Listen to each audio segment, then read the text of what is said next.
Hello everyone. Algorithm কোর্সের প্রথম লেকচারে আমরা যা জানবো তা হলো অ্যালগরিদম কি এবং কেন তা অ্যানালাইসিস করতে হয় এবং কিভাবে তা আমরা অ্যানালাইসিস করতে পারি।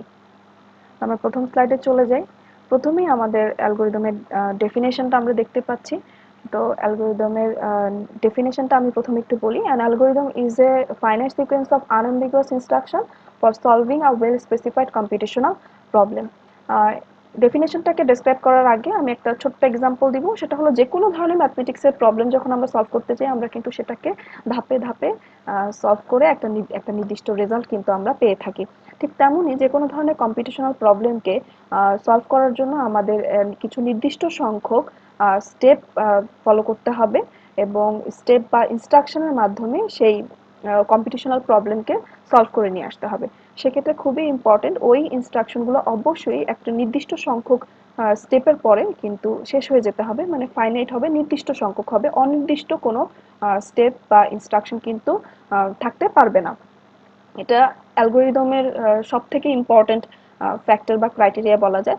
এছাড়াও ইনস্ট্রাকশনগুলো অবশ্যই ক্লিয়ার হতে হবে, আহ, বোধগম্য হয় না বা খুব জটিল কোনো ইনস্ট্রাকশন আমরা চেষ্টা করব ফলো না করার।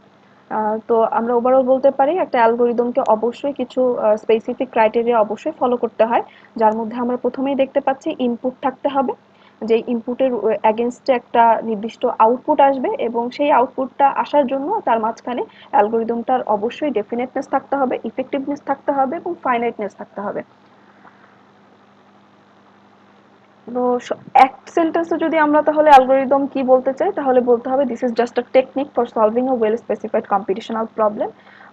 এটা একটা টেকনিক ছাড়া আসলে কিছুই না। যে যেভাবে একটা নির্দিষ্ট ইনপুটের উপরে একটা আউটপুট বের করার জন্য যে যেই টেকনিক ফলো করে করুক না কেন ওই টেকনিকটাকে আসলে অ্যালগরিদম হিসেবে কাউন্ট করা হয়। তো এখানে আমরা একটা ব্লক ডায়াগ্রাম দেখতে পাচ্ছি যেখানে একটা নির্দিষ্ট ইনপুটের উপরে অ্যালগরিদমের যে ক্রাইটেরিয়াগুলো আছে সেগুলো কাজ করবে এবং সেটার এগেইনস্টে একটা আউটপুট কিন্তু জেনারেট হবে। তো এক্সাম্পল হিসেবে যদি বলি, ইনপুট হিসেবে একটা এক্সাম্পলে আমাদের শর্টিং এর জন্য যদি আমরা দেখি তাহলে ইনপুট হিসেবে একটা সিকোয়েন্স অফ নাম্বার থাকবে, সেই নাম্বারগুলো সর্টিং এর ক্ষেত্রে সে এলোমেলো নাম্বার থাকবে, সেগুলো একটা অ্যালগরিদম, একটা নির্দিষ্ট অ্যালগরিদম তার উপরে কাজ করার পরে তার এগেইনস্টে একটা আউটপুট হিসেবে সাজানো কিছু নাম্বার কিন্তু আমরা পাবো। তো এই যে একটা এলোমেলো ডাটা থেকে সাজানো কিছু ডাটা পাওয়া, এটা তো আর এমনি হয়ে যাবে না, এর মাঝখানে যে টেকনিকটা কাজ করবে এটাকেই আসলে আমরা অ্যালগরিদম হিসেবে বলতে পারি, অ্যালগরিদম হিসেবে কাউন্ট করতে পারি। তো আমাদের যে ক্রাইটেরিয়াগুলো আমরা এর আগের স্লাইডে উল্লেখ করেছিলাম সেগুলো আমি জাস্ট একটু রিভিউ করি আবার। ডেফিনেটনেস, অবশ্যই ইনস্ট্রাকশনটা ক্লিয়ার হতে হবে, বোধগম্য হতে হবে এবং ইফেক্টিভনেস, প্রত্যেকটা ইনস্ট্রাকশন এক্সিকিউটেবল হতে হবে। মানে হলো প্রত্যেকটা ইনস্ট্রাকশনই আসলে কাজ করবে এমন হতে হবে, এমন কোন ইনস্ট্রাকশন আমরা দিব না যেটা কাজ করবে না এবং আমার অ্যালগরিদমটা ওখানেই থেমে যাবে। বা এছাড়াও যদি আমরা ইউজলেস কোনো ইনস্ট্রাকশন ইউজ করি যেটা কিনা আসলে কোনো কাজের না, সেক্ষেত্রে আমার অ্যালগরিদম কিন্তু এক্সিকিউট করতেও সময় বেশি লাগবে, প্রয়োজনের থেকেও বেশি সময় লাগবে। তো অবশ্যই চেষ্টা করতে হবে ইনস্ট্রাকশনটা যাতে এক্সিকিউটেবল হয়। এবং সব থেকে ইম্পর্টেন্ট ক্রাইটেরিয়া যেটা আমি বলেছিলাম, অ্যালগরিদমের একটা নির্দিষ্ট স্টেপের পরে গিয়ে অ্যালগরিদমটা কিন্তু শেষ হয়ে যেতে হবে, টার্মিনেট হতে হবে।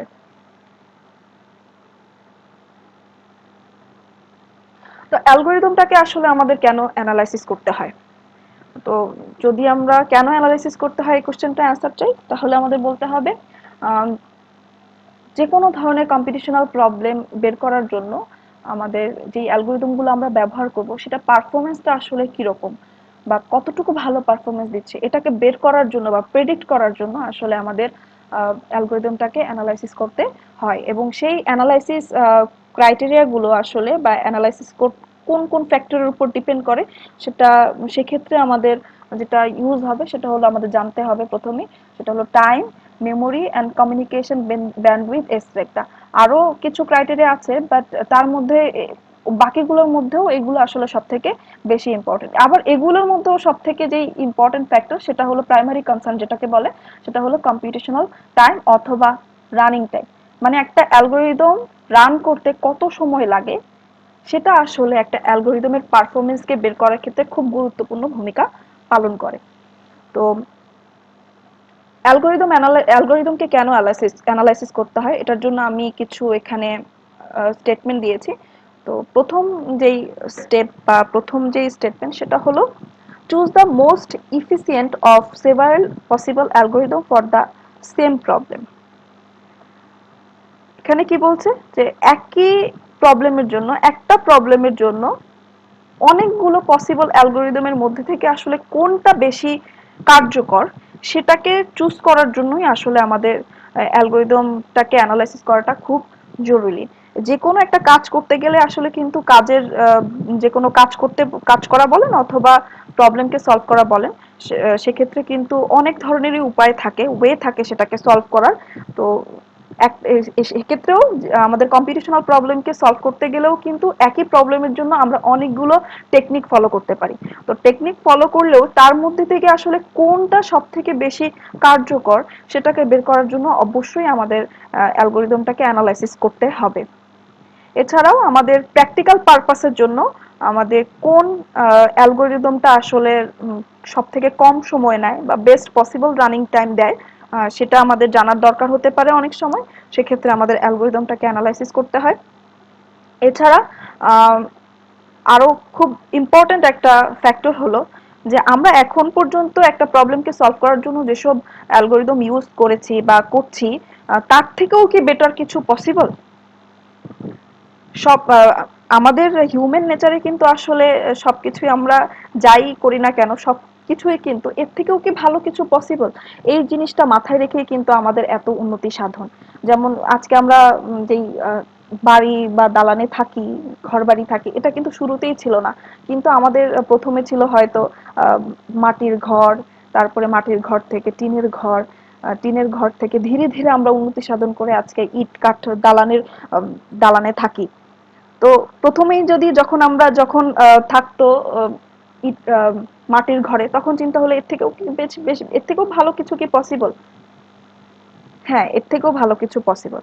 তো এভাবে কিন্তু ধাপে ধাপে বেটার কিছু কিন্তু আমাদের জীবনে আসে। অ্যালগরিদমের ক্ষেত্রেও সেম। যখনই আমরা কোনো কম্পিটিশনাল প্রবলেমকে সলভ করার জন্য অ্যালগরিদম ইউজ করব, সেটাতে আমাদের সবসময় মাথায় রাখতে হবে এর থেকেও কি ভালো কিছু পসিবল।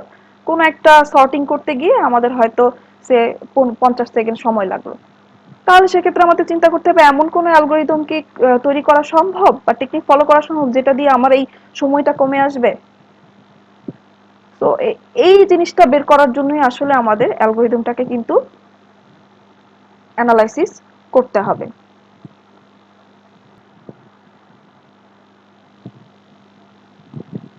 তো যেটা বলছিলাম যে আসলে আমাদের প্রথম না আসলে ইম্পর্টেন্ট ফ্যাক্টর হলো কোন একটা অ্যালগরিদমকে অ্যানালাইসিস করতে গেলে এর থেকে কি ভালো কিছু সম্ভব কিনা, বা যেটা আছে সেটার মধ্যে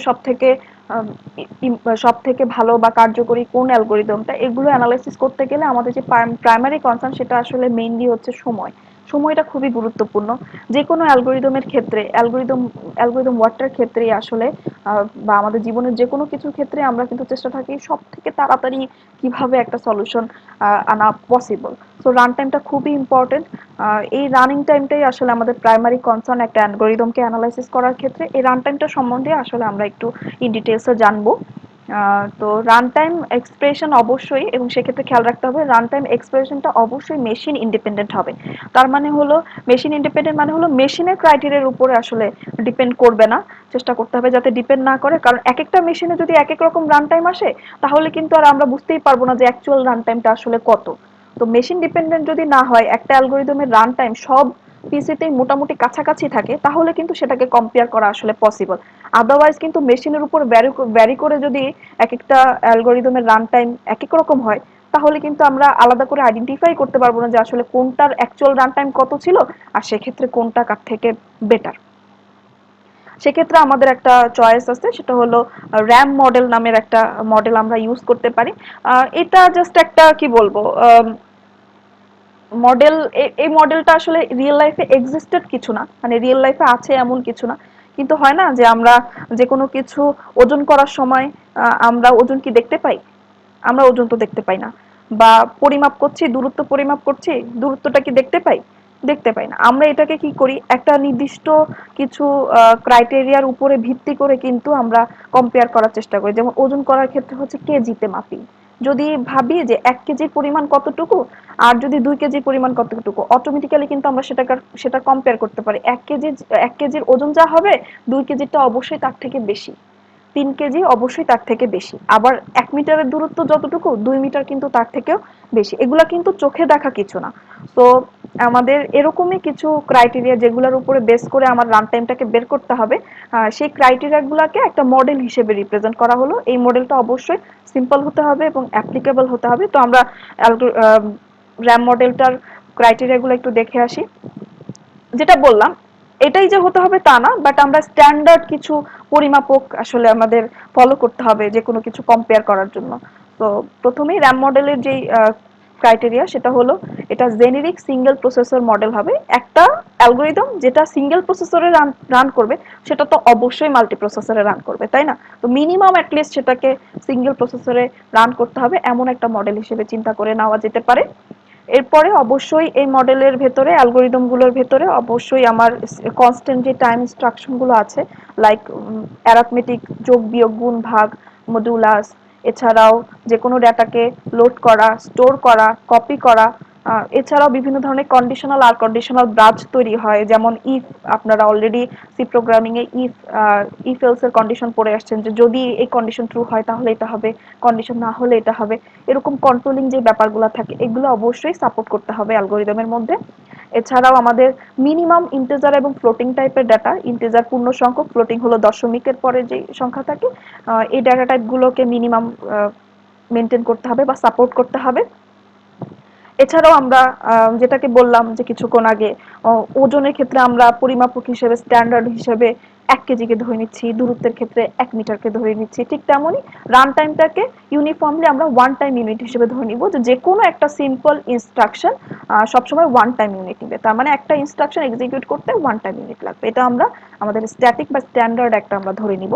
এছাড়াও ধরে নিতে হবে যেহেতু আমরা রান টাইমকে প্রায়োরিটি দিচ্ছি, এক্ষেত্রে আমাদের মেমোরিটাকে আমরা ধরে নিব যে মেমোরির কারণে বা স্পেসের কোনো প্রবলেম আমাদের হবে না, যে একটা অ্যালগোরিদম রান করতে গেলাম আমার জায়গা শেষ হয়ে গেল, এরকম কিছু না। আমরা ধরে নিব যে মেমোরির কারণে আমার রান টাইমের উপরে কোনো এফেক্ট হচ্ছে না, এই জন্য আমরা ধরে নিলাম মেমোরি ইজ আনলিমিটেড। এবং কোনো হায়ারার্কি থাকতে পারবে না। হায়ারার্কি মানে হলো এটা একটা ফ্ল্যাট মেমোরি মডেল হবে। ফ্ল্যাট, একটা স্টেপের পরে ধারাবাহিকভাবে আরেকটা স্টেপ, তারপরে আরেকটা স্টেপ। হায়ারার্কি যদি থাকে সেক্ষেত্রে একটা থেকে তিনটা স্টেপ বের হলো, তাহলে কোন স্টেপে কখন এক্সিকিউট হবে সেটা কিন্তু খুব ডিফিকাল্ট। একটা থেকে অ্যালগোরিদম যদি আমরা কম্পারিজন করতে যাই বা অ্যানালাইসিস করতে যাই, সেক্ষেত্রে আমাদের একটা অ্যালগোরিদমে হয়তো স্টেপ বের হলো দুটা, আবার আরেকটাতে বের হলো তিনটা। তো স্বাভাবিকভাবে দুইটারটাতে কম সময় লাগবে, তিনটাতে কিন্তু বেশি সময় লাগবে। তো এটা আমাদের কি চিন্তা করতে হবে, কোনো হায়ারার্কি থাকতে পারবে না, জাস্ট সিম্পল এটা একটা ফ্ল্যাট মেমোরি মডেল হবে, একদম স্ট্রেট ফরওয়ার্ড একটা মডেল হবে, এটার ভিতরে কোনো শাখা প্রশাখা থাকবে না। এরপরে আসি আমাদের access to a word of memory takes one time unit. Just like run time আসলে কত সময় লাগবে যে কোনো একটা ইনস্ট্রাকশনকে এক্সিকিউট করতে, আমরা ধরে নিব যে এটা মেমোরির ওয়ান টাইম ইউনিটকেই দখল করবে। এবং মোস্ট ইম্পর্টেন্ট এটা একটা সিকোয়েন্সিয়াল ফ্ল্যাট মেমোরি মডেলে যেটা বলে এসেছিলাম যে এটা একটা সিকোয়েন্সিয়াল এক্সিকিউশন হবে, নো কনকারেন্ট অপারেশন, মানে একই সাথে ধারাবাহিকভাবে তিন চারটা অপারেশন হবে এরকম কোনো কিছু আমরা সাপোর্ট না করে আমরা হচ্ছে সিকোয়েন্সিয়াল এক্সিকিউশনকে সাপোর্ট করব, যেটা কিনা ধারাবাহিকভাবে এক্সিকিউশন গুলো হবে, এক নাম্বার স্টেপের পরে দুই নাম্বার স্টেপ, দুই নাম্বার স্টেপের পরে তিন নাম্বার স্টেপ, এরকম করে। কনকারেন্ট যদি একের পরে তিন চলে আসে, একের পাশাপাশি তিন নাম্বার স্টেপ রান করবে, এই ধরনের সিচুয়েশন হলে কি হবে, কি রান টাইমটা কম্পেয়ার করা যাবে না দুইটা অ্যালগোরিদমের মধ্যে। এক্সাক্ট রান টাইমটাকে কম্পেয়ার করে হুইচ ওয়ান ইজ বেটার এটা বের করাটা খুব ডিফিকাল্ট হয়ে যাবে। এই জন্য আমাদের এটা অবশ্যই সিকোয়েন্সিয়াল এক্সিকিউশনকে ফলো করতে হবে। আমি আবারও বলি, র্যাম মডেলের যে ক্রাইটেরিয়াগুলো আছে এগুলো কিন্তু আসলে এক্সিস্টেডই যে হতে হবে তা না, বাট আমরা স্ট্যান্ডার্ড পরিমাপক হিসেবে ধরে নিতে পারি যে মিনিমাম যদি এগুলোকে ফলো করে তাহলে একটা সুন্দর একটা রান টাইম বা একটা দুইটা অ্যালগোরিদমের রান টাইমকে কম্পেয়ার করে হুইচ ওয়ান ইজ ইফেক্টিভ এটা বের করাটা আমাদের জন্য পসিবল।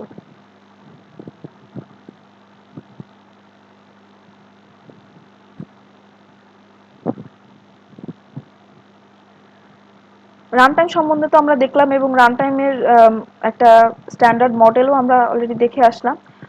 তো সেক্ষেত্রে আমরা রান টাইমের যদি ডেফিনেশন বলতে চাই তাহলে আম, বলতে হবে call each simple instruction and access to a word of memory a primitive operation or step. তার মানে আসলে যদি সহজ ভাষায় বলতে হয় তাহলে প্রত্যেকটা ইনস্ট্রাকশনকে এক্সিকিউট হতে আসলে একটা মেমোরিতে, এবং সেক্ষেত্রে তো অবশ্যই একটা মেমোরিকে অ্যাক্সেস করতে হবে, মেমোরি জায়গা দখল করতে হবে। এই এতটুকু করতে যে সময়টুকু লাগবে এটাই আসলে run time. Running time of an algorithm for a given input is the number of steps executed by the algorithm on that input. Often referred to as complexity of an algorithm. রানটাইমটার অপর নাম আসলে complexity বলা হয়। এখন থেকে আমরা যখনই বলবো রানটাইম সম্বন্ধে কথা বলবো আমরা এটাকে রেফার করব কমপ্লেক্সিটি হিসেবে। এটার অপর নাম আসলে কমপ্লেক্সিটি। যেহেতু রানটাইম নিয়ে কাজ করব তখন আমরা এটাকে বলবো টাইম কমপ্লেক্সিটি। তো নর্মালি রানটাইম বা একটা অ্যালগরিদমের সময় কতক্ষণ লাগবে এইটা ডিপেন্ড করার জন্য খুব ইম্পর্টেন্ট একটা ফ্যাক্টর হলো নাম্বার অফ স্টেপস। মানে হলো একটা অ্যালগরিদমে অনেক স্টেপ থাকতে পারে, দ্যাট ডাজেন্ট মিন যে প্রত্যেকটা স্টেপই আমার এক্সিকিউট করবে। কোনো কন্ডিশনাল স্টেটমেন্টের কারণে কিন্তু সবগুলা স্টেপ আমার এক্সিকিউট বা রান নাও করতে পারে। সেক্ষেত্রে যে অ্যালগরিদমের যতগুলা স্টেপ রান করবে সেই অ্যালগরিদমের কিন্তু আহ, সময় ঠিক সেই হিসাবেই হবে। একটা অ্যালগরিদমে যদি স্টেপ থাকে 10,000, আরেকটা অ্যালগরিদমে সে আছে 5,000, তো স্বাভাবিকভাবেই আমরা চিন্তা করতে পারি যে আসলে যেটা 10,000 স্টেপ আছে সেটাতে কিন্তু সময় বেশি লাগবে, তাই না? এই জন্য রান টাইমটা একদম ডিরেক্ট রান টাইম বলতে বোঝায় যে কয়টা স্টেপ এক্সিকিউট হবে একটা অ্যালগরিদমকে রান করতে গেলে।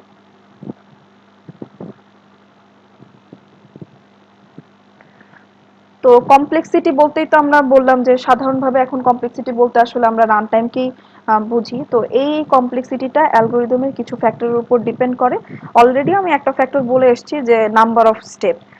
এছাড়াও পাশাপাশি সাইজ অফ ইনপুট, মানে ইনপুটের সাইজের উপরও কিন্তু ডিপেন্ড করবে। আমরা যখন দুইটা অ্যালগরিদমকে কম্পেয়ার করব বা তুলনা করব তখন সে একটা অ্যালগরিদমের ইনপুট সংখ্যা হচ্ছে 10,000, আরেকটা অ্যালগরিদমের ইনপুট সংখ্যা হচ্ছে 50,000। তাহলে আমরা কিন্তু অটোমেটিক্যালি চিন্তা করতে পারি যে 10,000-এর উপরে কাজ করতে অবশ্যই অ্যালগরিদমটার কম সময় লাগবে, এবং 50,000-এর উপরে কাজ করতে অ্যালগরিদমটার সময় বেশি লাগবে। তো তার মানে কি বোঝাচ্ছে যে ইনপুট সাইজের উপরে কিন্তু আমার অ্যালগরিদমের রান টাইম বা কমপ্লেক্সিটিটা ডিপেন্ড করে। এছাড়াও অনেক সময় নাম্বার অফ আইটেমস, যেমন এক্সাম্পল হিসেবে বলতে পারি যে number of items to be sorted, কয়টা নাম্বার আমাদেরকে সর্ট করতে হবে, এটা আলটিমেটলি ইনপুট সাইজ এক্সাম্পল হিসেবে সর্টেডের কথা বলা আছে। এছাড়াও আমাদের আরো কিছু ফ্যাক্টর থাকে, যেমন এলোমেলো ডাটার উপরে অ্যালগরিদমকে রান করতে যে কয়টা স্টেপ এক্সিকিউট করবে, আমার যদি ডাটাগুলো সাজানোই থাকে তার উপরে কাজ করতে কিন্তু সময়টা স্বাভাবিকভাবেই কম সময় লাগবে। তো এক্ষেত্রে ইনকেস যদি হয়ে যায় যে আইটেমগুলো অলরেডি, যে নাম্বারগুলো আমরা সাজাতে দিলাম সেগুলো অলরেডি সাজানো আকারে আছে, সেক্ষেত্রেও কিন্তু আমার রান টাইম ভ্যারি করবে। অথবা গ্রাফের ক্ষেত্রে চিন্তা করলে এখানে কোনো সাইকেল আছে কিনা এটা চিন্তা করে দেখাটাও জরুরি। তো আমাদের বেশ কিছু সাইডের ব্যাপার স্যাপার কিন্তু আমাদের খেয়াল রাখতে হবে কমপ্লেক্সিটি কে বের করার সময়। চেষ্টা করতে হবে যখনই আমরা কোনো কিছুকে, কোনো অ্যালগরিদমকে কম্পেয়ার করব অবশ্যই তার ইনপুট সাইজ যেন সেম থাকে দুইটা অ্যালগরিদমের। তার ভেতরে সর্টেড আনসর্টেড এর ব্যাপারগুলো আছে কিনা, সাইকেলের কম বেশি আছে কিনা, অথবা ভার্টেক্স এইজের যে নাম্বারগুলা সেগুলোর ব্যাপারে আমাদের একটু খেয়াল রেখে আসলে কাজ করতে হবে। তো এই কমপ্লেক্সিটিটা আবার তিন ধরনের হয়। নাম্বার অফ স্টেপ, যেটা আমরা বলে এসেছিলাম একটু আগে, যে নাম্বার অফ স্টেপটা বিগ ফ্যাক্টর রান টাইমের ক্ষেত্রে। তো সেক্ষেত্রে আমাদের তিনটা ভাগে এক কমপ্লেক্সিটিকে ভাগ করা যায়। ফার্স্ট ওয়ান যদি বলতে হয়, ফার্স্ট ওয়ান হচ্ছে worst case complexity, second one is Everest case complexity, and third one is best case complexity. তো প্রথমে আমরা ডেফিনেশনটা বলে নিই, এরপরে আমরা সেটার এক্সাম্পলে যাব। Worst case complexity is maximum steps the algorithm takes for any possible input. তার মানে হলো একটা অ্যালগরিদমকে রান করার জন্য আমাদের যে ম্যাক্সিমাম যতগুলো স্টেপ যদি কাজে লাগে যে সে আমার একটা অ্যালগরিদমের ভিতরে 10টা স্টেপ আছে এবং ওই অ্যালগরিদমের রেজাল্টটা বের করতে হলে ওই 10টা স্টেপই হয়তো আমাকে রান করতে হলো, তাহলে সেক্ষেত্রে কিন্তু ওটাকে বলবো আমরা worst case complexity, maximum step যদি এক্সিকিউট করে।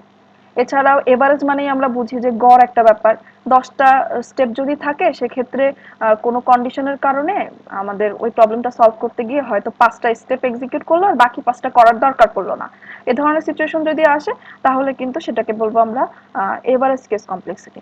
এছাড়াও বেস্ট কেস কমপ্লেক্সিটি, কোন একটা প্রবলেমকে সলভ করার জন্য যদি minimum number of step execution হয়, সে একটা বা দুইটা স্টেপ এক্সিকিউট করার পরে আমরা আমাদের রেজাল্টটা পেয়ে যাচ্ছি, তাহলে কিন্তু আর আমাদের এটাকে আমরা বলবো বেস্ট কেস কমপ্লেক্সিটি, মানে minimum number of steps for any possible input. এটাও কিন্তু আমাদের যে কোনো কমপ্লেক্সিটি বা টাইম কমপ্লেক্সিটির যে কোনো অ্যালগরিদমের মধ্যে বের করতে গেলে কিন্তু এই তিনটা কেসকে আমাদের মাথায় রাখতে হবে যে এটা আসলে কোন কেসের এগেইনস্টে আমার রেজাল্টটা বের হচ্ছে। কারণ কোনো একটা অ্যালগরিদমের রেজাল্ট বের হলো বেস্ট কেসকে ফলো করে, আরেকটা অ্যালগরিদমের রেজাল্ট বের হলো ওয়ার্স্ট কেসকে ফলো করে, তাহলে তো সেটার আসলে কম্পারিজন করাটা খুব ডিফিকাল্ট। চেষ্টা করতে হবে কেসগুলো যাতে সিমিলার থাকে।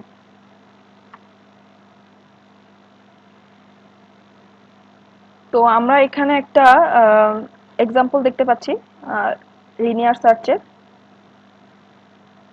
তো এই অ্যালগরিদমটার উপরেই আসলে আমার বেস কেস, এভারেজ কেস বা ওয়ার্স্ট কেসটা কিভাবে কাজ করে এটা আমরা দেখব। তো প্রথমে আমরা জানি যে কোনো অ্যালগরিদম কাজ করার আগে তার জন্য কিছু ইনপুট দরকার হবে।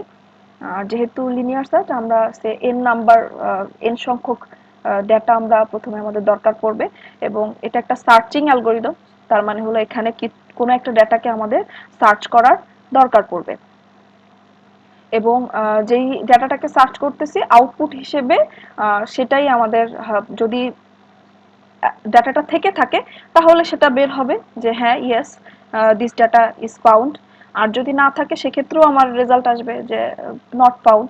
কিন্তু সেটা বের করতে গেলে আমাদের কত সময় লাগতে পারে বা সময়ের ক্ষেত্রে পার্থক্যটা কিরকম হয় সেটা বের করার ক্ষেত্রে আমরা একটু এটার একটু ইন ডিটেলসে দেখব। প্রথমে যদি আমরা লিনিয়ার সার্চের অ্যালগরিদমটা দেখি তাহলে সেক্ষেত্রে আমাদের প্রথমেই i is equal to 1, i is equal to 1, তার মানে হচ্ছে স্টেপটা শুরু হবে 1 থেকে। সে আমরা n সংখ্যক নাম্বার নিয়েছি বা 5 পর্যন্ত ডেটা নিলাম, 5 পর্যন্ত ইনপুট নিলাম, তো শুরুটা হবে 1 নাম্বার থেকে, তার মানে 1 থেকে সার্চিং করা শুরু হবে। তারপরে আমাদের সেই সার্চিংটা কত পর্যন্ত যাবে, একটা কন্ডিশন দেওয়া হলো while লুপের কন্ডিশন, এই লুপটা আমার যাবে হচ্ছে চেকিং করবে n পর্যন্ত। এন পর্যন্ত তো যদি 5টা ডাটা নিয়ে থাকি তাহলে আমার সার্চিংটা অবশ্যই 1 থেকে 5 পর্যন্ত, যেহেতু লেস দেন অর ইকুয়াল দেওয়া, তার মানে 1 থেকে 5 পর্যন্ত কাজ করবে এবং প্রত্যেকবার যখন অ্যারের প্রত্যেকটা স্টেপে যখন কাজ করবে তখন আমরা যেটা করব ম্যাচিং করব যে আসলে আমরা যেই ডাটাটা সার্চ করছি সেটা কি আমরা পেলাম কিনা। যদি না পেয়ে থাকি তাহলে কিন্তু আমরা পরের স্টেপে যাব, আর যদি পেয়ে থাকি তাহলে কিন্তু আর আমার পরের কিছু ধাপ আর ফলো করার দরকার নেই। সে আমরা যে ডাটাটা খুঁজছি সেটা 1 নম্বরেই পেয়ে গেলাম, 1 নম্বরে যদি পেয়ে থাকি তাহলে তো আর আমার কি আয়ের 2 number 3 number 4 number 5 number data search করার দরকার আছে? নাই। তো সেক্ষেত্রে কিন্তু এই 2 3 স্টেপ কিন্তু আর রান করবে না, ডিরেক্ট কোথায় চলে যাবে 4 নাম্বার স্টেপে চলে যাবে, সেখানে গিয়ে কি করে কি রিটার্ন করবে 5 নাম্বার স্টেপটা রিটার্ন করবে। তার মানে যদি প্রথমেই আমরা একটা ডাটাকে সার্চ করে পেয়ে যাই তাহলে কিন্তু শুধুমাত্র 1 নাম্বার স্টেপ রান করবে, 2 নাম্বার স্টেপের একটা লুপ রান করবে এবং 4 নাম্বার এবং 5 নাম্বার স্টেপ রান করবে। সি বেস্ট কেসের ক্ষেত্রে প্রথমেই, বেস্ট কেস মানে হলো minimum number of step execution, প্রথমে প্রথমেই খুঁজে পেয়ে গেলাম ডাটাটা, তাহলে C1, C2, C4 and C5। যদি কস্টিং চিন্তা করি এগুলোকে আমি কস্টিং হিসেবে নাম দিয়েছি C1, C2, C3, C4, C5 এবং C6। আর যদি টাইমিং বলি, যেহেতু আমরা বলে এসেছিলাম যে কোনো একটা স্টেপ এক্সিকিউট করতে আমাদের সময় লাগবে কত 1 মিনিট, তো এখানে কিন্তু একটা সিম্পল ইনস্ট্রাকশন আছে, তো এটা কত সময় নেবে 1 ইউনিট। আর এটা যেহেতু এন পর্যন্ত স্টেপ রান করবে, এই লুপটা এন পর্যন্ত যাওয়া লাগতে পারে, তাহলে এক্ষেত্রে আমরা আননোন টাইম, এখানে আমরা টাইম নিয়েছি এক্স। আর তারপরের স্টেপ, এটা যদি এই স্টেপটা যদি এক্স হয় তার পরের স্টেপটা অবশ্যই এক ধাপ কম, তার মানে কত পর্যন্ত ইনক্রিমেন্ট হবে সেটা অবশ্যই এক্স এর থেকে এক কম। ঠিক আছে? এরপরে হচ্ছে আমরা এটা ইফ এর যে কন্ডিশন আছে এটা তো একটা চেকিং, এটা শুধুই মাত্র একটা চেকিং, একটা চেকিং করতে ওয়ান টাইম ইউনিটই দরকার হবে এবং এটাও একটা রিটার্ন রেজাল্ট যে আমরা পেলে বললাম পেলে বলে দিব যে হ্যাঁ আমরা ডাটাটা পেয়েছি, সো প্রিন্ট করে দিব। সো একটা প্রিন্টিং এর সময় লাগবে হচ্ছে ওয়ান। আর যদি না পেয়ে থাকে সেক্ষেত্রেও আমরা একটা রিটার্ন রেজাল্ট দিচ্ছি ফলস রিটার্ন, এটাও একটাই স্টেপ, সো এটাতেও আমাদের সময় লাগবে ওয়ান। তো আমরা যদি এখন একটু ক্যালকুলেশনটা দেখি, C1 এর টাইম কত 1, C2 এর কত x, C4 1 and C5 1। So আমাদের বেস্ট কেসে আসলে কত সময় লাগছে, সি সি বেস্ট কেসে আসলে আমাদের যদি আমরা টাইম দিয়ে রিপ্রেজেন্ট করি তাহলে কিন্তু বেস্ট কেসে সময় আসছে 4। ঠিক আছে? সো এবার দেখি আমাদের আসলে ওর্স কেস মানে ম্যাক্সিমাম নাম্বার অফ স্টেপ যদি এক্সিকিউট করে সেক্ষেত্রে আমাদের কত সময় লাগতে পারে। ম্যাক্সিমাম নাম্বার হলো সে আমরা 5টা ডাটা নিলাম এবং যে ডাটাটা সার্চ করতেছি হয়তো সেই ডাটাটা আমার 5টা ডাটার মধ্যে নেই, তাহলে সেক্ষেত্রে কি হবে? এটা তো অ্যালগোরিদম আর প্রথমেই জানবে না, তাই না? পুরো অ্যালগোরিদমকে আগে ফলো করতে হবে, তারপরে আমরা হচ্ছে এটা জানতে পারবো। যেমন প্রথমেই আগে আয়ের মান 1 নাম্বার ডাটা থেকে শুরু হবে সার্চিং করা, দেন এনে গিয়ে সার্চ করবে, না এখনো ডাটাটা যদি না পেয়ে থাকি সেকেন্ড ইনক্রিমেন্ট করে সেকেন্ড স্টেপে যাবে, আবার সার্চিং করবে, ম্যাচিং করবে যে পেলাম কিনা, যদি না পেয়ে থাকি আবার ইনক্রিমেন্ট করবে, এভাবে করে কতবার ইনক্রিমেন্ট করবে, এন পর্যন্ত কিন্তু ইনক্রিমেন্ট করবে এবং n+1 পর্যন্ত অ্যাকচুয়ালি ইনক্রিমেন্ট করবে, কারণ n পর্যন্ত ম্যাচ করবে, করার পর যখন পাবে না তখন আবার কিন্তু এক এক করে বৃদ্ধি করবে এবং n+1 ঘরে গিয়ে সে দেখবে যে আমার তো ডাটাই শেষ হয়ে গেল কিন্তু এখন পর্যন্ত তো আমি ডাটা খুঁজে পেলাম না। তার মানে কি হবে, এই লুপটা কিন্তু আসলে আমার চলবে এক্স পর্যন্ত। দেন আমার তার মানে যদি ওর্স্ট কেস সিনারিও হয় সেক্ষেত্রে 1 নাম্বার রান করবে, 2 নাম্বারও রান করবে, 3 নাম্বারও রান করবে এবং লাস্ট পজিশনে গিয়ে যখন পেলাম না চেকিং করব যে পেয়েছি কি, যদি না পেয়ে থাকে তাহলে 4-এর পরে ডিরেক্ট কাজ করবে হচ্ছে 6 নাম্বার। তো আমরা একটু যদি কস্টিংটা দেখি, C1 রান করতেছে, C2 এই যে যেটা বললাম যে যেহেতু কতবার আমার চেকিংটা হবে n+1 সংখ্যক পর্যন্ত, এরপরে কতবার ইনক্রিমেন্ট হবে, ইনক্রিমেন্টটাও কিন্তু আমাদের এন পর্যন্ত হচ্ছে, ইনক্রিমেন্টটাও হবে আমাদের এন পর্যন্ত। এরপরে 4 নাম্বার স্টেপে তো C4 কস্টিং, 5 আর এবং 6 নাম্বার স্টেপে C6 কস্টিং। তো এটা যদি আমরা ভ্যালুটা দেখি তাহলে আমাদের ভ্যালুটা কি আসে, ভ্যালু জাস্ট টাইমের ভ্যালুগুলো আমরা বসাবো। C1 এর জন্য 1, C2 এর ক্ষেত্রে ওই যে n+1, C3 এর ক্ষেত্রে n, C4 এর ক্ষেত্রে 1 এবং C6 এর ক্ষেত্রে 1। তো এটাকে যদি আমরা সলভ করি, নরমালি যোগ বিয়োগ করি তাহলে আমরা পাবো হচ্ছে 2n+1। সে এখন আমরা বলছিলাম যে 5টা ডাটার জন্য, তাহলে 5টা ডাটার জন্য যদি আমরা সার্চ করি তাহলে আমরা বেস্ট কেস কিন্তু পাচ্ছি, বেস্ট কেস সিনারিও হয় মানে শুরুতেই আমরা খুঁজে পেয়ে যাই তাহলে কিন্তু একরকম রেজাল্ট আসতেছে, কত আসলো 4। আর যদি আমরা এখানে ওর্স্ট কেস সিনারিও হয় মানে যে ডাটাটা সার্চ করতেছি সেটা যদি আমরা না পেয়ে থাকি তাহলে সেক্ষেত্রে কিন্তু আমাদের সময় লাগতেছে কত, 5×10 প্লাস 4, 14। তার মানে একটাই অ্যালগোরিদম, একই কাজ, বাট আমরা খুঁজে পেলাম কি পেলাম না, কখন পেলাম তার উপরে ভিত্তি করে কিন্তু, তার মানে হলো কয়টা স্টেপ এক্সিকিউট হলো তার উপরে ভিত্তি করে কিন্তু আমার সময়টা কম বেশি হয়ে গেল। তার মানে আমরা বুঝতে পারছি যে বেস্ট কেস, ওর্স্ট কেস এবং এভারেজ কেস আসলে খুবই ইম্পর্টেন্ট আমাদের টাইম কমপ্লেক্সিটির ক্ষেত্রে। লিনিয়ার সার্চের বেস কেস কমপ্লেক্সিটি এবং ওর্স কেস কমপ্লেক্সিটি তো আমাদের আমরা দেখলাম। তো এবার এভারেজ কেস কমপ্লেক্সিটিটাও একটু সলভ করে ফেলি। যদি আমরা চিন্তা করি যে কোনো একটা র্যান্ডম নাম্বার আমাদেরকে মানে গিভেন ইনপুট থেকে খুঁজে বের করতে হবে, সেক্ষেত্রে অন এভারেজ মানে গড়ে গড়ে তাহলে আমাদের কয়টা স্টেপ এক্সিকিউট করবে, 1 নাম্বার স্টেপ তো একবারই, এটা তো আর একের বেশি এক্সিকিউট হওয়ার কোনো সুযোগ নেই। 2 নাম্বারটা কতবার রান করবে, যেহেতু এভারেজ চিন্তা করছি আমরা, সে একটা 5টা নাম্বারের মধ্যে হয়তো 2 বা 3 নাম্বারে গিয়ে হয়তো ডাটাটা সার্চ করে খুঁজে পাওয়া যাবে। সো এটা কয়বার রান করবে, 2 বা 3, যেটা কিনা আমাদের গিভেন যে নাম্বারটা আছে সেটার কিন্তু হাফ। তো n সংখ্যক ডেটা যদি থাকে তাহলে আমরা ধরে নিতে পারি যে 2 নাম্বার স্টেপটা n/2 সংখ্যক টাইম এক্সিকিউট করবে। এবং ৩ নাম্বার স্টেপও কিন্তু কয়বার ইনক্রিমেন্ট হবে সেটাও ইনক্রিমেন্ট সংখ্যাও আমরা ধরে নিতে পারি যে n/2 বা অর্ধেক যে পরিমাণ এলিমেন্ট আছে তার অর্ধেক সংখ্যক টাইম এক্সিকিউট করবে। ৪ নাম্বার তো একবারে এক্সিকিউট করবে। দেন হচ্ছে যেহেতু খুঁজে পাবো তার মানে হচ্ছে আমার এভারেজ সংখ্যক টাইমের পরে আমরা ডেটাটাকে সার্চ করে পেয়ে যাব, সো এটার রেজাল্টটা রিটার্ন ট্রু আসবে। সো এটাও আমার একবারই স্টেপ এক্সিকিউট করবে। তাহলে আমাদের কয়বার এক্সিকিউট হচ্ছে, কয়টা স্টেপ এক্সিকিউট হচ্ছে? ১ নাম্বার, ২ নাম্বার, ৩ নাম্বার, ৪ নাম্বার এবং ৫ নাম্বারের স্টেপ এক্সিকিউট হচ্ছে। এর মধ্যে আবার ২ নাম্বার এবং ৩ নাম্বার স্টেপ এক্সিকিউট হবে হাফ টাইমস, তার মানে n সংখ্যক ডেটার হাফ।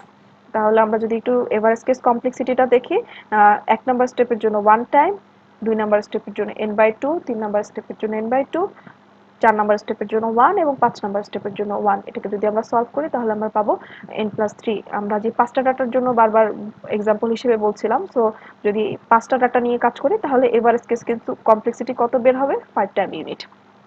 তো সি বেস্ট বেস্ট কেসের ক্ষেত্রে রেজাল্ট হচ্ছে 4, এভারেজ কেসের ক্ষেত্রে হচ্ছে 8 এবং ওর্স্ট কেসের ক্ষেত্রে কিন্তু 14। তার মানে একই অ্যালগরিদম কিন্তু ৩টা কেসের ক্ষেত্রে ৩ রকমের রেজাল্ট আমাদেরকে প্রোভাইড করে এবং that totally depends on the factor where we can find the element. এরকম প্রত্যেকটা অ্যালগরিদমে কিন্তু আলটিমেটলি বিভিন্ন ধরনের কেস এক্সিকিউট হয়। তো যখনই আমরা কেস ইফিসিয়েন্সি বের করব বা কম্পারিজন করব অ্যালগরিদমের মাধ্যমে, সেক্ষেত্রে কিন্তু আমরা এই কমপ্লেক্সিটি লেভেলগুলোকে মাথায় রাখবো। তো আমাদের এছাড়াও আমাদের এই কমপ্লেক্সিটিটাকে যদি ফাংশন দিয়ে রিপ্রেজেন্ট করি, কমপ্লেক্সিটি ফাংশনটা সাধারণত যে কোনো বিভিন্ন অ্যালগরিদমের পারফরমেন্সকে কম্পেয়ার করার জন্য কমপ্লেক্সিটি ফাংশনটা ইউজ করা হয়ে থাকে। সে দুইটা অ্যালগরিদম এ এবং বি, এ এবং এ অ্যালগরিদমটা বি অ্যালগরিদমের চেয়ে বেশি এফিসিয়েন্ট হবে একটা যে কোনো প্রবলেম সলভ করার ক্ষেত্রে। এটা আমরা কিভাবে বুঝবো? যদি complexity function of A lower অর্ডারে থাকে, মানে ভ্যালুটা কম হয় বি এর থেকে, তার মানে বি এর ভ্যালু বেশি আর এর ভ্যালুটা কম। কম যেটা থাকবে সেটাই মোর এফিশিয়েন্ট। এক্সাম্পল হিসেবে যদি আমরা দেখি, আমাদের ফাংশন হিসেবে থিটা এন লিনিয়ার সার্চের ক্ষেত্রে আর বাইনারি সার্চের ক্ষেত্রে হচ্ছে থিটা লগ এন। তো আমরা এন এর মান যদি সে 50,000 ডাটা নিয়ে কাজ করতেছি, তাহলে আমাদের কিন্তু এটার সময় কত আসবে? এন দেখে বুঝতেই পারছি এটা এন এর ভ্যালু 50,000। আর লগ 50,000 যদি করি তাহলে কিন্তু এটার ভ্যালু কমে অনেক কম চলে আসে। তো এটা দেখে আমরা বুঝতে পারছি কোনটা বেশি ইফেক্টিভ। নিশ্চয়ই বাইনারি সার্চ। তার মানে লিনিয়ার সার্চের কম্পারিজনে কিন্তু বাইনারি সার্চটা বেশি এফিশিয়েন্ট। এছাড়াও যে কোনো সর্টিং এর ক্ষেত্রে যদি চিন্তা করি, ইনসারশন শর্ট এখানে এক্সাম্পল হিসেবে দেওয়া আছে। এন স্কোয়ার ইনসারশন শর্টের কমপ্লেক্সিটি ফাংশন। 50,000 কে স্কোয়ার করেন তাহলে চিন্তা করেন কত ভ্যালু আসবে। আর 50,000 লগ 50,000 করে দেখবেন খুবই কম ভ্যালু আসবে। সো অটোমেটিক্যালি এটা আমরা বলতে পারি যে quick sort is efficient than insertion sort. তো এরকম বিভিন্ন কমপ্লেক্সিটি ফাংশনের মাধ্যমে কিন্তু আমরা অ্যালগরিদমগুলো কম্পারিজন করতে পারি বা দেখে বুঝতে পারি যে আসলে কোনটা বেশি এফিশিয়েন্ট। আরও একটা এক্সাম্পল যদি আমরা একটু দেখি, সেক্ষেত্রে একটা 10⁶ নাম্বার সে সর্টিং করার দরকার। আমাদের 10⁶ মানে 10-এর পরে 6টা শূন্য। হ্যাঁ, তো এই পরিমাণ ডেটাকে যদি আমরা ইনসারশন শর্ট দিয়ে সলভ করার চেষ্টা করি, সেক্ষেত্রে একটা সুপার কম্পিউটার যদি আমরা ব্যবহার করি, যেগুলো আলটিমেটলি আমাদের যেই অ্যারোস্পেস অথবা বিভিন্ন ধরনের বড় বড় বিগ নাসার মতো কোম্পানিগুলোতে আসলে সুপার কম্পিউটারগুলো ইউজ করা হয়। তো ওই সুপার কম্পিউটারে যদি ইনসারশন শর্ট অ্যালগরিদমটা ইউজ করে 10⁶ সংখ্যক নাম্বারকে আমরা শর্ট করার চেষ্টা করি, সেটা কিন্তু কত সময় নেবে? 5.56 আওয়ার্স। দ্যাট মিনস অ্যারাউন্ড 6 ঘন্টার মতো। সুপার কম্পিউটারে, ক্যান ইউ ইমাজিন? সুপার কম্পিউটারের মতো কম্পিউটারে আমার একটা অ্যালগরিদম প্রায় 6 ঘন্টা সময় নিচ্ছে। তার মানে এটা কতটা আসলে অ্যালগরিদমটা কতটা সময় নিয়ে কাজ করে। আর মার্জ শর্ট এখানে এক্সাম্পল হিসেবে দেওয়া আছে। মার্জ শর্ট অ্যালগরিদমটা যদি ইউজ করি, তাও বা আমাদের নর্মাল যে পিসি বা ল্যাপটপ আমরা ইউজ করি, সেই পিসিতে সি অথবা রেগুলার সি++ ল্যাঙ্গুয়েজ ইউজ করেও যদি আমরা আমাদের নর্মাল পিসি হাতের কাছের পিসিতে আমরা মার্জ শর্ট অ্যালগরিদমটাকে ইউজ করি, তাহলে এটা এটা আনসর্টেড ডাটাগুলোকে সর্ট করতে সময় নেবে অ্যারাউন্ড 17 মিনিটস, 17 মিনিটের মতো। তাহলে চিন্তা করেন একটা সুপার কম্পিউটারে 6 ঘন্টা সময় নেওয়া এবং নর্মাল রেগুলার ল্যাঙ্গুয়েজ ইউজ করে নর্মাল একটা পিসিতে 17 মিনিট সময় নেওয়া, তাহলে কতটা পার্থক্য! কাজ কিন্তু এদের দুইজনেরই সেম, বাট স্টিল মানে এরা আনসর্টেড ডাটাকে সর্টই করে, বাট শুধুমাত্র টেকনিক ডিফারেন্ট হওয়ার কারণে কিন্তু একটা আরেকটা অ্যালগোরিদমের ইফিসিয়েন্সি লেভেলের কতটা পার্থক্য। তাহলে কিন্তু আমাদের আমরা বুঝতেই পারছি যে আসলে কোন অ্যালগোরিদমের এফিসিয়েন্সি বের করার জন্য কিন্তু আমাদের অ্যালগোরিদমের রান টাইমগুলোকে কম্পেয়ার করা খুবই জরুরি, এবং সেক্ষেত্রে ভিন্ন ভিন্ন অ্যালগোরিদম কিন্তু ভিন্ন ভিন্ন রকমের রেজাল্ট আমাদেরকে দিয়ে থাকে।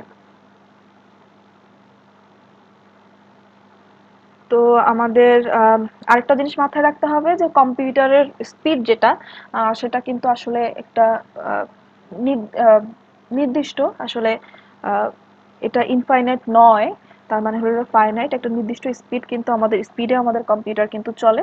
এছাড়াও আমাদের কম্পিউটার মেমোরি কিন্তু আমাদের মানে খুব বেশি ফ্রি থাকে না, আমাদের যতটুকু অ্যাভেলেবেল কম্পিউটার মেমোরি স্পেস থাকে তার মধ্যে কিন্তু আসলে আমাদের অ্যালগোরিদম গুলোকে বা আমাদের কম্পিটিশনাল প্রবলেম গুলোকে সলভ করার দরকার পড়ে। সো আমাদের ইফিশিয়েন্ট অ্যালগোরিদমের খুব বেশি আসলে দরকার, কারণ আমরা যখনই কোনো অ্যালগোরিদম নিয়ে কাজ করব সেটা যদি আমাদের পিছনে ঘন্টার পর ঘন্টা সময় ব্যয় করে দেয়, তাহলে কিন্তু আসলে সেই অ্যালগোরিদম আমি মনে করি কোনো কাজেই না।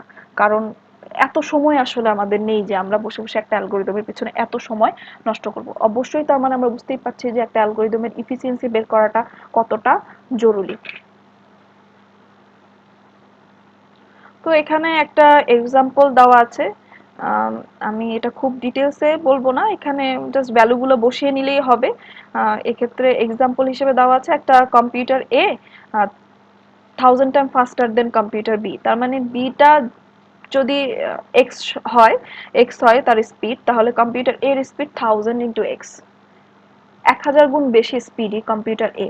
তো এই স্পিডি কম্পিউটারে যদি আমরা ইনসার্শন শর্টকে রান করি, তাহলে সেক্ষেত্রে আমাদের এক্ষেত্রে ওই যে 2n² হচ্ছে আমাদের কমপ্লেক্সিটি ফাংশনের ভ্যালু, এটা প্রিডিফাইন্ড, এটা অলরেডি বের করা আছে, সো আমাদের আর কষ্ট করে বের করতে হয়নি।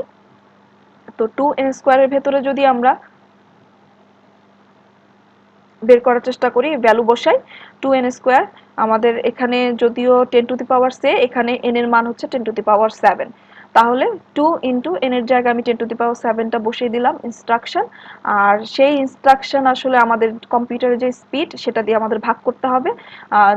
যেহেতু আমাদের এখানে কম্পিউটারের স্পিডটা অবশ্যই ইনস্ট্রাকশন পার সেকেন্ড, তার মানে হলো ইনস্ট্রাকশন কিন্তু ছিল 10⁻⁷, তার পাশাপাশি আমাদের কম্পিউটারটা ফাস্টার হচ্ছে 1000 টাইম, যেটার ভ্যালু হলো 10³ তো 10⁻⁷ × 10³ যদি করি তাহলে কত আসে 10⁻⁻10, এই 10⁻⁻10 দিয়ে কিন্তু আমাদের ভাগ করলে আমরা যে ভ্যালুটা পাবো এটা সেকেন্ডে বের করা আছে 20,000 second, which is around 5.5 hours. ঠিক আছে, যেটা স্পিডি কম্পিউটার সেটাতে ইনসার্শন শর্টকে রান করে আমরা সময় পাচ্ছি প্রায় 5.5 ঘন্টার মতো সময়। আর একই ক্ষেত্রে যেটা স্লো কম্পিউটার সেটার ক্ষেত্রে যদি আমরা মার্জ শর্টটা ইউজ করি, তাহলে সেক্ষেত্রে আমাদের অ্যাগেইন এন এর মান এখানে 10⁻⁷ ধরা আছে, এখানে আমাদের 50 n log n, সো 10⁻⁷ log 10⁻⁷ ইনস্ট্রাকশন ডিভাইডেড বাই, এটা যেহেতু শুধুমাত্র ইনস্ট্রাকশন সংখ্যা দিয়ে ভাগ করতে হবে, কারণ এটা তো 1000 টাইম ফাস্টার না, আগেরটা 1000 টাইম ফাস্টার ছিল তার 10³ দিয়ে গুণ করা হয়েছিল, এটা শুধুই মাত্র n দিয়ে ভাগ করব ইনস্ট্রাকশন সংখ্যা দিয়ে। যদি ভাগ করি তাহলে সেক্ষেত্রে আমাদের এটা সময় আসবে around 1163 second, which is around less than 20 minutes. তো আমরা দেখতেই পাচ্ছি একটা স্পিডি কম্পিউটার ইনসার্শন শর্ট ব্যবহার করে 5.5 ঘন্টা সময় লাগছে, আর একটা স্লোয়ার 1000 গুণ কম স্লোয়ার মানে কম স্লোয়ার যেই কম্পিউটারটা সেটাতে আমাদের সময় লাগছে প্রায় 20 মিনিটসের থেকেও কম। এটা জাস্ট আগের যে এক্সাম্পলটা ছিল এটারই প্রুফ হিসেবে একটু ম্যাথমেটিক্স দিয়ে করে দেখানোর চেষ্টা করা হয়েছে। তো আশা করি সবাই বুঝতে পেরেছেন। এবং এতক্ষণ আমরা অ্যালগরিদমের ইফিসিয়েন্সিটা আসলে কেন দরকার এটা নিয়ে আমরা ডিসকাশন করছিলাম, এবং অলরেডি প্রুফড কিছু এক্সাম্পল দিয়ে আমরা সেটা বোঝানোর চেষ্টা করছিলাম, বাট আমি আরেকটু ইজি ওয়েতে এই অ্যালগরিদমের ইফিসিয়েন্সিটা একটু বোঝানোর চেষ্টা করব। তো যদি আমরা যে কোনো একটা নর্মাল প্রোগ্রাম চিন্তা করি যেখানে আমাদের সে 10 থেকে 200 পর্যন্ত নাম্বারকে যোগ করতে হবে, কত 10 থেকে 200 পর্যন্ত নাম্বারকে যোগ করতে হবে, যেখানে 10 করে বৃদ্ধিপ্রাপ্ত হচ্ছে। 10, 20, 30 এরকম করে 200 পর্যন্ত যোগ আমাদের বের করতে হবে। তো সে তিনটা স্টুডেন্টকে এই প্রবলেমটা দেওয়া হলো। তো প্রথম স্টুডেন্ট কি করলো, সে নর্মাল চিন্তা করলো যে কি করব আমি, আমি 1 থেকে লুপটা চালাবো, সেই লুপটা কত পর্যন্ত চালাবো, এই লুপটা চলবে হচ্ছে 200 পর্যন্ত, এবং এক এক এক এক করে কি হবে, আমার ইনক্রিমেন্ট হবে। প্রথমে এক ইনক্রিমেন্ট 1 হলো, দেন সে যে চেকিং করবে যে এটা আসলে আমার 10 দিয়ে ভাগ করার পরে আমাদের ভাগফল শূন্য হয় কিনা। যদি শূন্য হয় সেক্ষেত্রে কেবল আমার সামেশনের ক্ষেত্রে যোগ হবে, আদারওয়াইজ যোগ হবে না। তো দেখেন এই লুপটা যখন চলবে তখন কিন্তু এক এক এসে 10-এর সাথে মডিউলাস করে কখনোই শূন্য আসবে না। তো কি হবে, আমার যোগও হবে না, এরকম করে 9 পর্যন্ত হবে না। 10 নাম্বার যখন আসবে, 10 আয়ের মান যখন 10, তখন 10 মডিউলাস 10 কত আসবে, আমার ভাগফল শূন্য। তো যেহেতু কন্ডিশনটা ট্রু, তখন কিন্তু আমার সামেশনটা যোগ হবে। তো এরকম করে লুপটা আমার কতবার চলবে, 200 টাইমস। এরকম করে যখন যদি চলে এবং এট লাস্টে আমার রেজাল্টটাকে আমি প্রিন্ট করে দিলাম, আমি কত পেলাম, 2100। রেজাল্ট কিন্তু আমি ঠিকই পেলাম। প্রথম স্টুডেন্ট এই টেকনিকটা ফলো করলো, একদম রেগুলার একটা ফর লুপ ইউজ করলো। এরপরে আসি সেকেন্ড স্টুডেন্ট। সেকেন্ড স্টুডেন্ট কি করলো, সে আরেকটু চিন্তা করলো, আচ্ছা যেহেতু লুপটা শুরুই হচ্ছে 10 থেকে, বা 10 থেকে আমার যোগ করতে হবে, তাহলে আর আমার শুরুটা কেন আমি 1 থেকে করব, আমি শুরুটা করব 10 থেকে, লুপটা চালাবো 200 পর্যন্ত, এবং ইনক্রিমেন্ট আমরা এখানে দেখতে পাচ্ছি যে 10 10 করা হচ্ছে, তাহলে ইনক্রিমেন্টটা এক এক না করে 10 10 পর্যন্ত করব। সেক্ষেত্রে আমি দেন ধীরে ধীরে আমি এই সামেশনটাকে পুরাটাকে যোগ করে প্রিন্ট দিয়ে দিব। সেক্ষেত্রেও কিন্তু আমার রেজাল্টটা 21 আসলো। কিন্তু আপনি চিন্তা করেন, এর আগে 200 বার লুপ চললো, কিন্তু সেক্ষেত্রে 200 টাইমস, এক্ষেত্রে কিন্তু লুপের সংখ্যা অনেক কমে গিয়েছে, রাইট? কারণ আমরা শুরুই করেছি 10 থেকে, আবার ইনক্রিমেন্টও করছি 10 10 করে। যোগটা কিভাবে হবে, 10, 10-এর সাথে 20 যোগ, 10-এর সাথে 30 যোগ। তো স্বাভাবিকভাবে আগের যে স্টুডেন্ট প্রবলেমটা সলভ করেছে ওটার থেকে কিন্তু এটা অবশ্যই কি করবে, কম সংখ্যক সময় নেবে, তাই না? এটা আমরা দেখেই বুঝতে পারছি। এরপরে যদি থার্ড স্টুডেন্টের কথা চিন্তা করি, সে একটু ম্যাথমেটিক্সে সে ভালো। তো সে ম্যাথমেটিক্সটাকে একটু, সে আগে কি করলো, প্রোগ্রামিং কোডে না গিয়ে সে হাতে কলমে একটু ম্যাথমেটিক্সটাকে সলভ করার চেষ্টা করলো, যে একটু দেখি এটাকে কিভাবে সলভ করা যায়। তো কি করলো, আমাদের সে প্রথমেই এখানে দেখতে পাচ্ছে যে এই সবগুলো 10 দিয়ে ভাগ যায়, তার মানে কি আমি 10টাকে কমন নিয়ে নিতে পারি। সে আমি এখানে কমেন্ট করে লিখে দিয়েছি যে 10 কমন নিয়ে নিলে কি থাকবে, 10কে কমন নিলে 1 2 3 এরকম করে কত পর্যন্ত, 20 পর্যন্ত। এবং আমরা সবাই একটি ধারার যোগফল সম্বন্ধে, সূত্র সম্বন্ধে আমরা জানি যে 1 2 3 4 5 6 এরকম যে কোনো n সংখ্যক ধারার যোগফলকে আমরা কি সূত্র দিয়ে রিপ্রেজেন্ট করতে পারি, n * n+1 ডিভাইডেড বাই 2। তো এই জিনিসটাকে যদি আমি সূত্রে রিপ্রেজেন্ট করি কিরকম দাঁড়ায়, 10 তো কমন আছে সামনে, n এর মান কত, 20। তাহলে দেখেন আমি 10 তো আছেই সামনে, n এর মান 20 ইনটু 20 প্লাস 1 ডিভাইডেড বাই 2। এটা কি করলাম, ডিরেক্ট আমার কোনো লুপ না চালিয়ে আমি ডিরেক্ট ম্যাথমেটিক্সটা বা সূত্রটা দিয়ে একদম প্রিন্টএফে বসিয়ে দিলাম। সেক্ষেত্রেও কিন্তু আমার রেজাল্ট সেম, কিন্তু এখানে কিন্তু কোনোই লুপ চালানোর দরকার পড়েনি। তো স্বাভাবিকভাবে কারেক্ট অ্যান্সার কিন্তু আমার খুবই কম সময়ের ভিতরে চলে আসবে। তো দেখেন একই প্রবলেম, কিন্তু তিনটা স্টুডেন্ট তিন রকম টেকনিক ফলো করে করার কারণে কিন্তু অ্যালগোরিদমের সময়টা তিনজনের ক্ষেত্রে তিন রকম হবে, এবং স্বাভাবিকভাবে আমরা সেটাকেই বেশি এফিশিয়েন্ট বলবো যেটা কিনা কম সময় নেয়। তো এই টেকনিকগুলোর মধ্যে কোনটা বেশি এফিশিয়েন্ট এটা বের করার জন্য কিন্তু আমাদের অবশ্যই টেকনিকের মধ্যে পরিবর্তন আনতে হবে, এবং সেই টেকনিকটাকে ফলো করতে হবে যেটা কিনা আমার খুব কম সময় আমাকে আউটপুট দিতে পারবে। তো আশা করি আজকে আমার লেকচারটা সবাই বুঝতে পেরেছেন। আজকে এ পর্যন্তই। আর বাকি পরের যে ইনসার্শন শর্টের অ্যালগোরিদমটা সেটি আমি আমার পরের লেকচারে কমপ্লিট করব। ধন্যবাদ সবাইকে।